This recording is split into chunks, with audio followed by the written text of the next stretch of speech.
హైదరాబాద్ మొదటి దశ metro rail project ప్రభుత్వం చేతులకు రానుంది. మెట్రో రైలును కొనుగోలు చేయాలని ప్రభుత్వం నిర్ణయించింది.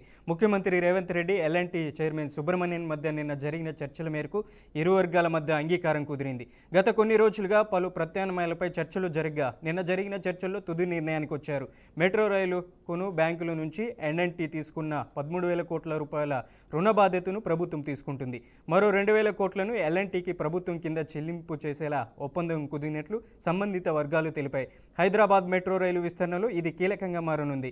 ఈ నిర్ణయం అమలుకు తదుపరి కార్యాచరణ ప్రారంభిస్తున్నామని, ఇది పూర్తయితే దేశంలో ఉన్న 20 మెట్రో రైళ్లు కూడా ప్రభుత్వం చేతికొచ్చినట్లు అవుతుందని అధికార వర్గాలు వెల్లడించాయి. ఈ అంశానికి సంబంధించి మరింత సమాచారాన్ని అందించడానికి మా ప్రతినిధి బాసిత్ ఫోన్ లైన్లో ఉన్నారు. బాసిత్, తెలంగాణ మెట్రో రైలుకు సంబంధించి అప్డేట్స్ ఏంటి?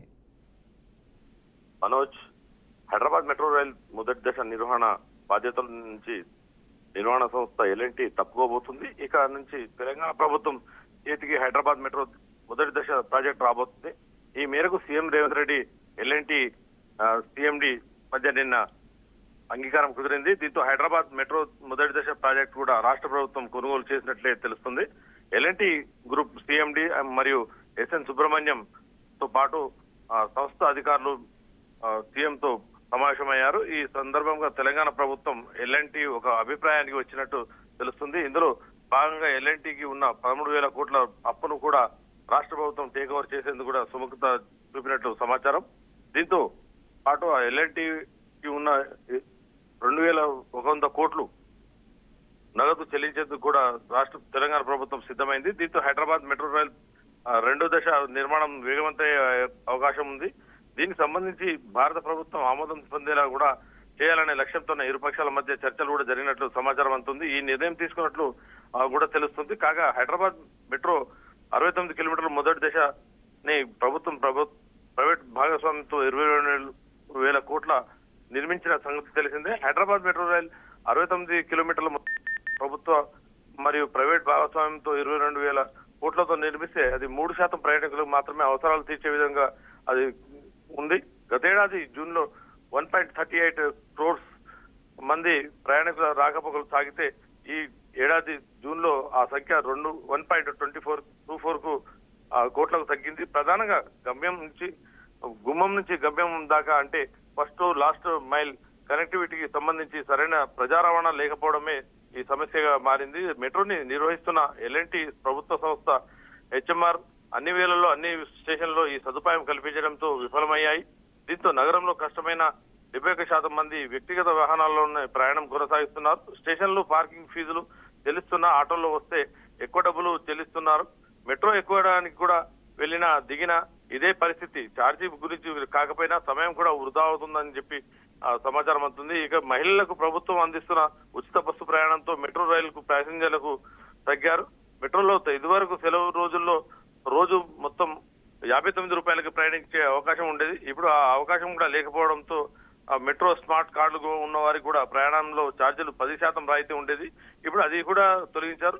ఇటీవల మెట్రో ఛార్జీలు పెంచగా తక్కువ దూరం ప్రయాణించే వారిపై భారం కూడా ఎక్కువ పడుతుంది. దీనివల్ల 5% వరకు ప్రయాణికులు తగ్గారని అంచనా వేసుకోవచ్చు. ఇక అన్ని స్టేషన్లో పార్కింగ్ సౌకర్యం లేకపోవడం, ప్రజా రవాణా కొన్ని స్టేషన్లకి పరిమితం వేళల్లో ఉండడం కూడా మెట్రోను దెబ్బతీస్తుంది.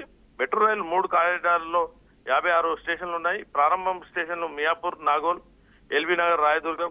ఇక ఇంటర్ చేంజ్ స్టేషన్లు అమీర్పేట్, పెరేడ్ గ్రౌండ్, ఎంజీబీఎస్, కూడల్లి స్టేషన్లు, మెట్రోగూడ, హైటెక్ సిటీ స్టేషన్లు ఉన్నాయి. వీటి నుంచే ఎక్కువ మంది రాకపోకలు ప్రయాణం కొనసాగిస్తున్నారు.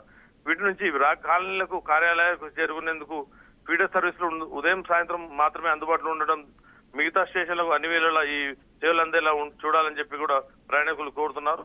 ఈ హైదరాబాద్ మెట్రో సంబంధించి కీలక పరిణామాలు ఏంటంటే 2014లో 2వ స్థానంలో ఉన్న హైదరాబాద్ మెట్రో నెట్వర్క్ ఇప్పుడు 9వ స్థానంలో కూడా పడిపోయిందని చెప్పొచ్చు మనోజ్. అలాగే బాషిత్, హైదరాబాద్లో మెట్రో సంస్థ అనేది ఎల్ఎన్టీ పూర్తిగా నిర్మాణ దశలో ఉన్నప్పటికీ చాలా వరకు టేక్ ఓవర్ చేసింది ఈ ఎల్ఎన్టీ సంస్థ. ఇప్పుడు నష్టాలను చవి చూడడంతో ఎల్ఎన్టీ సంస్థ తెలంగాణ ప్రభుత్వానికి అప్పగించింది. ఎలా చూడొచ్చు అంటారు? తెలంగాణ ప్రభుత్వం ఈ తొలి దశ మెట్రో ప్రాజెక్ట్ని ఎలా నిర్మించనుంది? తెలంగాణ ప్రభుత్వం ఫేజ్ 2A మరియు 2Bలో 163 కిలోమీటర్ల కొత్త మెట్రో రైలు ప్రతిపాదన చేసుకుంది. దాంతోపాటు ఫేజ్ 2 అప్రూవల్ కోసం కూడా ఎల్ఎన్టీతో డెఫినిటివ్ అగ్రిమెంట్ కూడా సంతకం కేంద్రం కోరడంతో ఎల్ఎన్టీ ఫేజ్ 2 లో ఈక్విటీ పార్ట్నర్ గా పాల్గొనలేమని చెప్పి వాళ్ళు స్పష్టం చేశారు. ఈక్విటీ వాటా రాష్ట్రం లేదా సెంటర్ కొనుగోలు చేయాలని కూడా ఎల్ఎన్టీ సూచించడంతో సీఎం రేవంత్ రెడ్డి ఈ ఫేజ్ 1 ఫేజ్ 2 ఆపరేషన్ ఇంటిగ్రేటర్ కోసం కూడా ఎల్ఎన్టీకి విజ్ఞప్తి చేయడం జరిగింది. ఎల్ఎన్టీ ఫేజ్ 1 ఫేజ్ 2 ఆపరేషన్లు సమన్వయం రెవెన్యూ పంచుకోవాలని ఆందోళన కలిగినా కానీ రాష్ట్ర ప్రభుత్వం ఫేజ్ 1 ప్రాజెక్ట్ మొత్తం టేక్అవుట్ చేయాలని కూడా ప్రతిపాదన చేసింది. ఫేజ్ 1 ప్రాజెక్టు అప్పుడు 13,000 కోట్ల రాష్ట్రం భరిస్తుందని కూడా అంగీకారం చేసింది. ఈ ఈక్విటీ విలువ 2,000 కోట్ల నుంచి ఎల్ఎన్టీకి చెల్లింపు చేసేందుకు ప్రతిపాదన చేసిన ఆ ప్రతిపాదన పూర్తిగా టేక్ఓవర్ చేయడానికి కూడా షరతులు పరస్పర చర్చలతో వాళ్ళు తెలుసుకున్నారు.